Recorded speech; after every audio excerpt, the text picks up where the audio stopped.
గౌరవనీయులు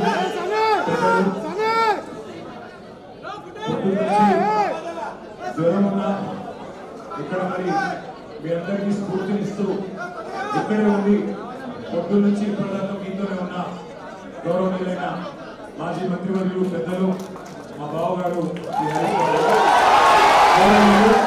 శాసన మండలిలో ప్రతిపక్ష నాయకులు పెద్దలు మాన్యులు నరసింహాచారి గారు, గౌరవనీయులైన ఎమ్మెల్యేలు, గౌరవనీయులైన ఎమ్మెల్సీలు, గౌరవ ఎంపీలు, అదేవిధంగా గౌరవనీయులైన వివిధ నియోజకవర్గాల ఇన్ఛార్జీలు, అదేవిధంగా ఈరోజు మరి చాలా చాలా ప్రాంతాల నుంచి తరలి వచ్చిన మా అన్నదమ్ములకు, మా ఆడబిడ్డలకు, అందరికీ సిరిసిల్ల నుంచి కూడా వచ్చిన మా అందరికీ కూడా హృదయపూర్వకంగా నమస్కారం. మా మీడియా మిత్రులకు కూడా కొంత అసౌకర్యం కలుగుతున్నా అప్పటి నుంచి పొద్దు నుంచి చాలా ఓపికగా ఉన్నందుకు మీడియా మిత్రులకు కూడా నమస్కారం, ధన్యవాదాలు. 4 కోట్ల మంది ముందు చర్చిద్దాం, ఎవరి తప్పో ఎవరిది ఒప్పో చర్చ పెట్టు అని అసెంబ్లీలో అడిగితే పారిపోయిండు రేవంత్ రెడ్డి. ఈ ఫార్ములా ఈ కార్ రేసింగ్ మీద నేనేదో తప్పు చేసిన అంటున్నావు కదా, కేసీఆర్ ప్రభుత్వం ఏదో తప్పు చేసింది అంటున్నావు కదా, దమ్ముంటే అసెంబ్లీలో చర్చ పెట్టు అని అసెంబ్లీలో కూడా పట్టుబట్టినాం, పారిపోయింది. 4 గోడల మధ్యన ఎందుకయ్యా 4 కోట్ల మంది ముందు మాట్లాడదామంటే పారిపోయింది. పోనీ ఇట్లా కాదు, ఈ బద్నాం క్యాంపెయిన్ ఇంకెన్ని రోజులు నడుపుతావు, ఈ దేశంలో ఏ రాజకీయ నాయకుడు అన్న విధంగా నేను అంటున్నా, నువ్వు ముందుకు రా, నేను తప్పు చేయలేదు, నిజాయితీకి ధైర్యం ఎక్కువ కాబట్టి అవసరమైతే లైట్ డిటెక్టర్ పరీక్ష తీసుకుంటా, నువ్వు కూడా రా పక్కలేడు, పారిపోయాడు. అయినా మళ్ళీ పిలిచి మళ్ళా ఈరోజు పిలిస్తే మళ్ళా పోయినాం. ఎందుకంటే చట్టాన్ని గౌరవించే వ్యక్తులుగా, న్యాయస్థానాల మీద నమ్మకం ఉన్న వ్యక్తులుగా నువ్వు ఎన్నిసార్లు పిలిస్తే అన్నిసార్లు వస్తా అని చెప్పిన పొద్దున్న నుంచి 9 గంటలు ఒకటే క్వశ్చన్, అటు తిప్పడుగుడు ఇటు తిప్పడుగుడు, తిరులమరలేసి మరల తిరలేసి అడిగిందే అడిగి నేను కుల్లం చెప్పిన ఇప్పుడే హరీష్ రావు గారు చెప్పినట్టు ఈడికెళ్ళి ఎట్టి పరిస్థితుల్లో ఫార్ములా ఈ రేస్ పోవద్దు అని చెప్పి మొదటి సంవత్సరం విజయవంతంగా నిర్వహించిన తర్వాత 2వ సంవత్సరం కూడా ఈడనే ఉండాలి అని చెప్పి ప్రభుత్వ పరంగా విధానపరమైన నిర్ణయం తీసుకున్నాము. తీసుకొని మరి కొంత డబ్బులు చెల్లించినాం. 1 రూపాయి కాదు కదా, 1 పైసా కూడా అవినీతి జరగలేదు. ఈడికెళ్ళి పైసా పోయింది, అక్కడ ఉన్నది, ఇలా అవినీతి ఎక్కడ ఉంది అనే అవినీతి నిరోధక శాఖ అధికారులను అడిగినాం, సమాధానం లేదు. బెబ్బెబ్బే ఏంది అంటే ఫైల్ ఇటు పోయిందా, ఇటుకెళ్ళి పోయిందా, నువ్వు కుడి చేపులకి వెళ్ళి ఇచ్చినావో పైసలు, ఎడమ జేబులకి వెళ్ళి ఇచ్చినావో పైసలు అని చెప్పి పనికిమాలిన ప్రశ్నలు తప్ప, చిట్టినాయుడు రాసిచ్చి పంపిన ప్రశ్నలు తప్ప ఏమీ లేదు విషయం. అందుకే నేను మొన్న చెప్పినా మళ్ళీ చెప్తున్నా, ఇది లొట్టపీస్ కేసు, ఈయన ఒక లొట్టపీస్ ముఖ్యమంత్రి. ఏది కాదు వీళ్ళతోని ఏం చేయరాదు, పరిపాలన చేత కాదు, ప్రజలకిచ్చిన హామీలు నెరవేర్చే దమ్ము లేదు. అందుకే దద్దమ్మ రాజకీయంతో ఇవాళ తప్పించుకునే ప్రయత్నం చేస్తూ ఉన్నారు. మొన్ననే మన నాయకుడు పెద్దలు తెలంగాణ సాధించిన నాయకుడు కేసీఆర్ గారిని కమిషన్ ముందుకు పిలిచిండు, అంతకుముందు హరీష్ రావు గారిని కమిషన్ ముందుకు పిలిచిండు. ఆయనకున్నదంతా ఒకటే షోకు, నేను నెల రోజులు జైలున్నా లుచ్చా పని చేసి వీళ్ళని కూడా పెట్టాలి కొన్ని రోజులు, అదొక్కటే ఆయన షోకు. ఆయనకున్న పైశాచికానందం అదొక్కటే. సాడిస్టులు ఉంటారు చూడు కొంతమంది, నాకు దక్కంది ఎవరికి దక్కద్దు అన్నట్టు, నాకు జరిగింది నీకు కూడా జరగాలన్నట్టు ఆయన ఎట్టి పరిస్థితిలో కొన్ని రోజులు జైల్లో పెడదామన్నది ఆయన షోకు.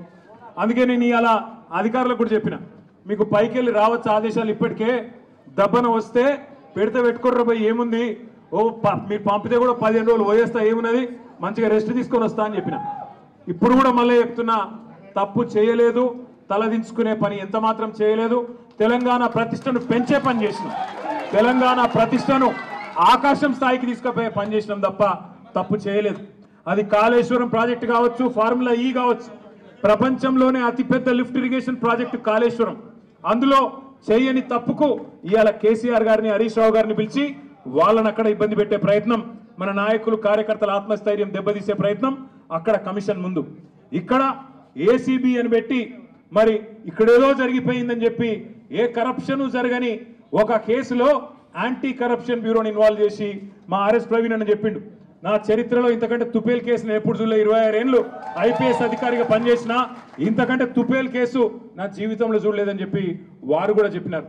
అంటే ఇట్లాంటి కేసులు పెట్టి ఏదో సాధిస్తాను రేవంత్ రెడ్డి గారు అనుకుంటున్నాడు. నేను రేవంత్ రెడ్డికి చెప్పేది ఒకటే, నా మీద ఇప్పటికే 14 కేసులు పెట్టినావు, ఇంకో 1400 కేసులు పెట్టుకో, అవసరమైతే జైల్లో పెట్టుకో, ఏమన్నా చేసుకో, భయపడేది లేదు.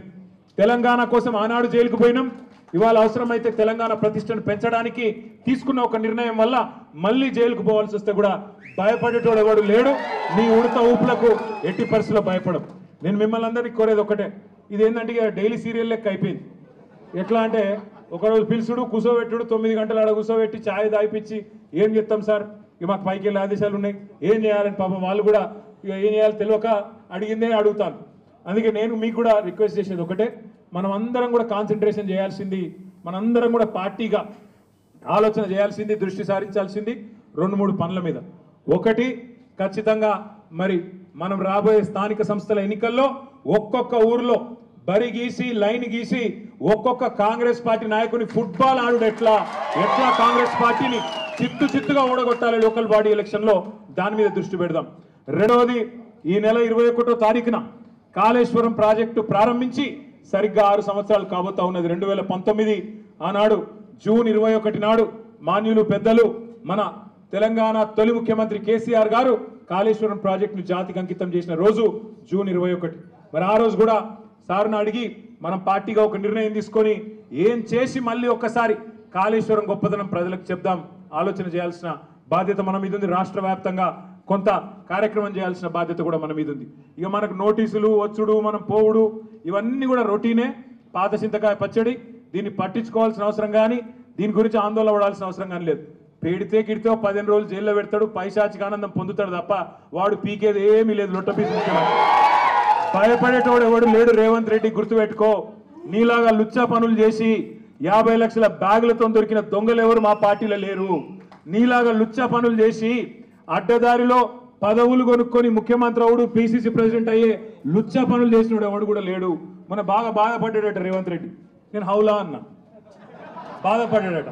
నేను అడుగుతున్నా ఒకటి, తెలంగాణ ముఖ్యమంత్రి అయ్యుండి జై తెలంగాణ అనకపోతే నేనేమనాలి? మరి ఏం పేరుతో పిలవాలి?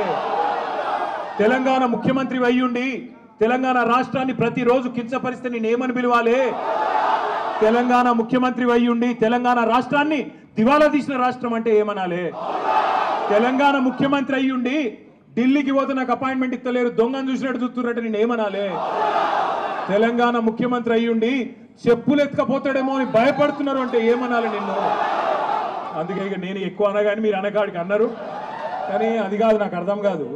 ఆడవాళ్ళు 9 గంటలు వాళ్ళు కూసోబెట్టి మర్యాదలు చేసి వాళ్ళు పంపిస్తే మీరు 9 నిమిషాలని నాకు రక్తం వచ్చినట్టు చేసి మొత్తానికి అటు విసికి అక్కడ పిసుకుడేమో కానీ ఇక్కడ పిసుకుడు ఎక్కువైపోయింది.